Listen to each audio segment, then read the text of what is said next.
Quero cumprimentar os irmãos e as irmãs com a paz do nosso Senhor Jesus Cristo. É uma alegria imensa estar aqui para poder pregar a poderosa palavra de Deus, a palavra que tem poder para nos transformar, a palavra que tem poder para nos renovar, para nos restaurar, para nos edificar, para nos fazermos, nos tornarmos novas pessoas, novas criaturas, segundo o coração de Deus. No Evangelho de Jesus Cristo, segundo escreveu São João, no capítulo de número 1, no verso de número 1 ao número 18, está escrito assim: No princípio era o Verbo, e o Verbo estava junto de Deus, e o Verbo era Deus. Ele estava no princípio junto de Deus, e o Verbo era Deus. Ele estava no princípio junto de Deus, tudo foi feito por ele, sem ele nada foi feito. Nele havia vida, e a vida era a luz dos homens. A luz resplandece nas trevas, e as trevas não a compreenderam. Houve um homem enviado por Deus que se chamava João. Este veio como testemunha para dar testemunho da luz, a fim de que todos crescem por meio dele. Não era ele a luz, mas veio para dar testemunho da luz. O Verbo era a verdadeira luz, que vindo ao mundo ilumina todo o homem. Estava no mundo, e o mundo foi feito por ele, e o mundo não o reconheceu. Veio para o que era seu, mas os seus não o receberam. Mas a todos aqueles que o receberam, aos que creem no seu nome, deu-lhes o poder de se tornarem filhos de Deus, os quais não nasceram do sangue, nem da vontade da carne, nem da vontade do homem, mas sim de Deus. E o Verbo se fez carne e habitou entre nós, e vimos sua glória. A glória que o Filho único recebe, cheio de graça e de verdade. João dá testemunho dele e exclama: Eis aquele de quem eu disse, o que vem depois de mim é maior do que eu, porque existia antes de mim. Todos nós recebemos da sua plenitude graça sobre graça, pois a lei foi dada por Moisés. A graça e a verdade vieram por Jesus Cristo. Ninguém jamais viu Deus. O Filho único que está no seio do Pai foi quem o revelou. A partir do verso de número 19, os judeus mandam sacerdotes e levitas até João para perguntar quem ele é. João diz que não é o Cristo. Então eles perguntam de novo: Tu és Elias?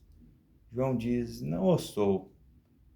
Então eles perguntam de novo: Tu és o profeta? João diz: Não o sou. Então eles perguntam pela última vez. Eles dizem assim: Então diga-nos quem tu és, para que possamos dar uma resposta para aqueles que nos enviaram.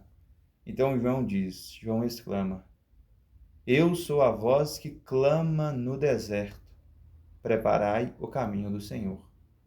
Também no capítulo 1 do Evangelho segundo escreveu São João, Jesus chama seus discípulos. No capítulo 2, Jesus faz seu primeiro milagre em Canaã da Galileia, transformando água em vinho em uma festa de casamento a pedido de sua mãe, Maria Santíssima.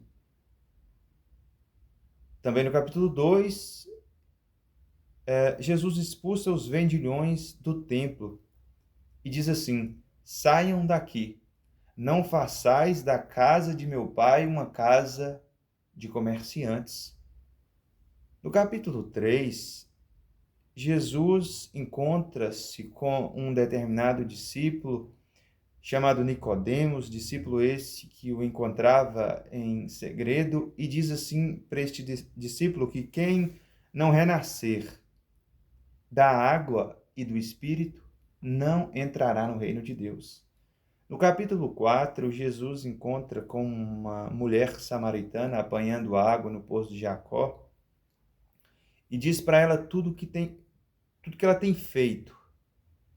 E diz assim para ela que chegará o tempo, e já chegou, em que os verdadeiros adoradores hão de adorar o Pai em espírito e em verdade.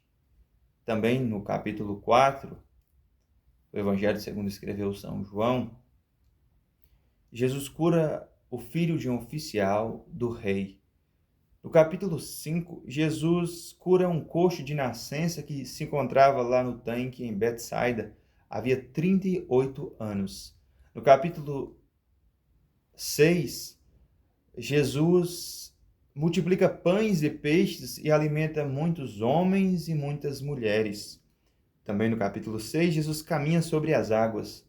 No capítulo 6 também, Jesus faz um discurso na sinagoga em Cafarnaum, dizendo que ele é o pão que desceu do céu, o pão que dá vida. Diz que quem não comer do seu corpo, não comer deste pão e beber do seu sangue, não terá parte com ele. Jesus tinha vários discípulos que o seguiam, vários seguidores. Mas, infelizmente, nem todos o seguiam por conta que ele era o Senhor dos senhores, por conta que ele era o mestre, o rei dos reis. Seguiam por conta de benfeitorias, por conta de milagres, prodígios, por conta de pães e peixes. E quando Jesus faz esse determinado discurso lá na sinagoga em Cafarnaum, muitos deixam de o seguir, ficando apenas os 12 que nós conhecemos. Então Jesus diz para esses 12 assim: e vós também não quereis ir como eles? Então Pedro, tomando a palavra, diz assim: para onde iríamos nós? Tu tens palavras de vida eterna. No capítulo 7, os judeus mandam prender Jesus, mas não conseguem, pelo menos neste momento, já que não era sua hora.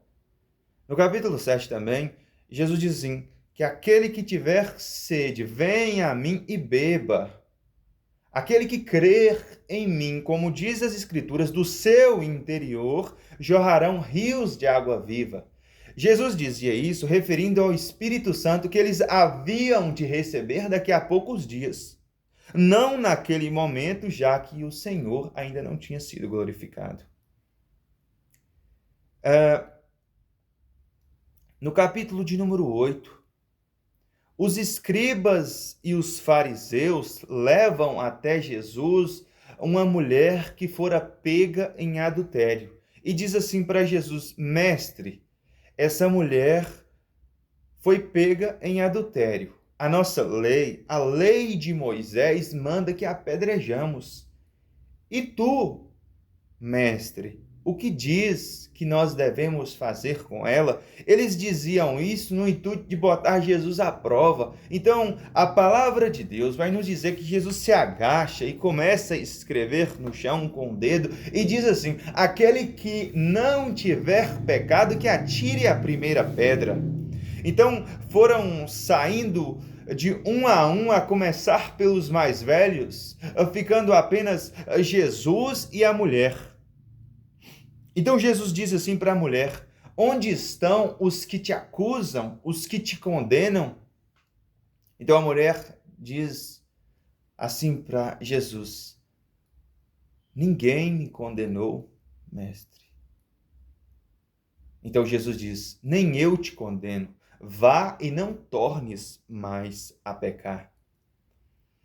No capítulo de número 9, Jesus caminhando com os seus discípulos, eles deparam com um cego de nascença. Então a palavra de Deus vai nos dizer que os discípulos fazem a seguinte pergunta para Jesus: mestre, quem pecou para que este homem nascesse assim? Ele ou os pais dele? Então Jesus responde: nem ele pecou, nem os pais dele pecaram. Isso só aconteceu para que a glória de Deus fosse manifestada na vida dele. Então a palavra de Deus vai dizer que Jesus cospe no chão, faz lodo e passa nos olhos deste homem e manda que ele lave na piscina de Siloé. Então ele lava e começa a enxergar. No capítulo de número 10, Jesus diz que é o bom pastor e que expõe a sua vida, que dá a sua vida pelas suas ovelhas. No capítulo de número 11, Jesus ressuscita Lázaro. A palavra de Deus vai nos dizer que já tinha 4 dias que Lázaro estava morto, que já cheirava mal. No capítulo 12, Jesus é convidado para uma ceia em Betânia, na casa de Lázaro, Marta e Maria. E a palavra de Deus vai nos dizer assim, que Marta unge os pés de Jesus com um perfume muito caro chamado bálsamo e enxuga com seus cabelos. No capítulo de número 13, Jesus lava os pés dos seus discípulos e anuncia quem o iria trair, Judas, o Iscariotes. No capítulo 14,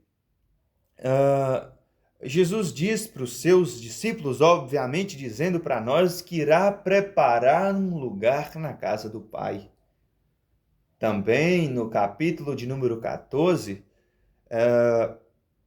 Jesus faz a promessa do Espírito Santo. No capítulo de número 15, Jesus diz que é a videira verdadeira e que o seu Pai é o agricultor e nós somos os ramos.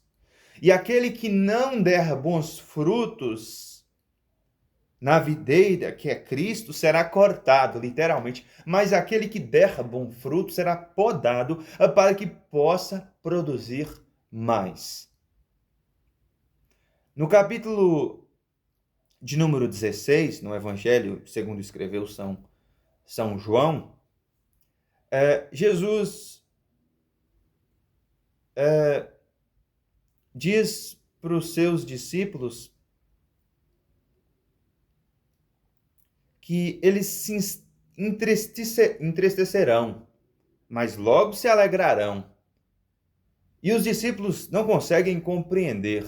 Jesus percebendo que eles não compreendiam, Jesus faz a seguinte analogia. Jesus compara com uma mulher grávida que, estando prestes a dar à luz, ela se agoniza, ela sente fortes dores. Mas logo quando a criança nasce, ela se alegra tanto, seu coração se regozija tanto que ela logo esquece aquele momento de dor. Jesus dizia isso referindo que ele ia ser crucificado, ia ser morto. Os seus discípulos entristeceriam. Os seus discípulos iam quase perder a esperança, ia desmorecer literalmente. Mas quando o Senhor ressuscitasse, no terceiro dia, eles iam se alegrar, iam se revigorar. Mas ele dizia isso referindo mais ainda ao momento que eles iam receber o Espírito Santo. Aí que eles iam se alegrar mais.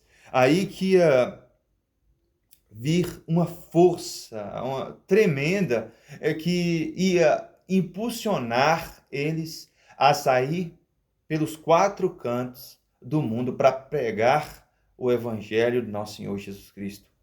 Independentemente do que acontecesse, independentemente das circunstâncias, das dificuldades, das tribulações que eles iam encontrar pelo caminho.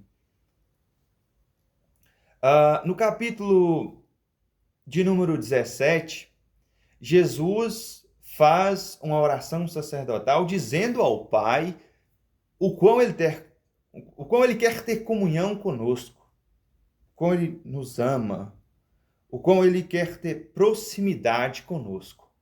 No capítulo de número 18, Judas, o Iscariotes, traz Jesus levando os soldados para onde Jesus se encontrava.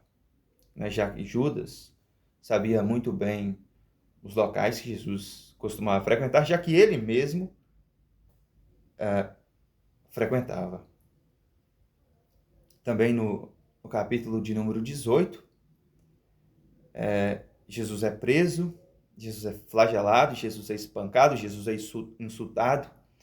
No capítulo de número 19, Jesus é espancado, flagelado, coroado de espinhos. Jesus sai carregando a cruz nas costas para um lugar chamado Lugar da Caveira, que em hebraico se diz Gólgota, e aí crucificam Jesus com outros 2 homens, um de cada lado e Jesus no meio. Jesus morre. Jesus morre pelos nossos pecados. E no capítulo de número 20 é alegria. O nosso Senhor ressuscita. Ele ressuscita dentre os mortos. Ele está no nosso meio. Ele está assentado à direita de Deus Pai Todo-Poderoso, intercedendo por nós. No capítulo de número 21, ele aparece mais vezes, aparece na Galileia para os seus discípulos. E nós temos que nos alegrar.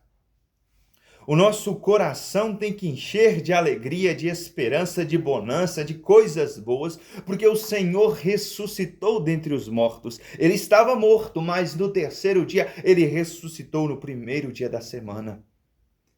Ele morreu pelos nossos pecados. Ele derramou até a última gota do teu preciosíssimo sangue pelos nossos pecados, para que nós possamos ter a possibilidade de um dia ir para o céu. Ele está no nosso meio. Ele mandou o seu Santo Espírito, a terceira pessoa da Santíssima Trindade, para nos auxiliar, para advogar a nosso favor, para nos consolar, para nos motivar. Nós temos a quem recorrer. Nós temos a quem buscar. O Espírito Santo de Deus. É o Espírito Santo que faz a obra. O nosso Senhor mandou para nós um ajudador. E nós temos que dar livre acesso para o Espírito Santo, para que o Espírito Santo possa fazer a obra em nós. Por mais que o mundo venha com suas tribulações, o inimigo jogando seus dardos inflamáveis, suas sugestões malignas, para nos derrubar, para nos entristecer, mas nós temos a quem buscar, nós temos a quem recorrer. E o que há em nós, se nós recebermos o Espírito Santo, nós temos alguém, e o que há em nós, o Espírito Santo, é maior do que está no mundo. Nós temos que nos alegrar, gente. Alegre-se. Alegre-se sempre no Senhor. Ele deu a vida por nós. Nós somos filhos amados. Nós temos que reconhecer que somos filhos e filhas amados por nosso Senhor Jesus Cristo. Ele transforma, ele liberta, ele renova, ele restaura, ele faz nova todas as coisas. Então, não há motivo para ficar triste, não há motivo para se entristecer, para desmorecer, porque nós temos a quem recorrer. O exército americano, fazer aqui uma analogia, é minoria diante de tu e Cristo. Nós somos a maioria, nós somos mais fortes. Nós pisamos na cabeça do inimigo, não com as nossas forças, com os nossos méritos, mas porque nós estamos do lado de Cristo. Ele é o Senhor dos senhores, Ele é o Mestre dos mestres, Ele é o Rei dos reis, Ele que rege todas as coisas em nossa volta, Ele que nos sustenta, Ele que é o ômega, o alfa, o princípio, o caminho, a verdade e a vida. Ele é o Senhor dos senhores. Então não se esqueça disso. Louvado seja o nome do nosso Senhor Jesus Cristo e sua mãe Maria Santíssima, para sempre seja louvados.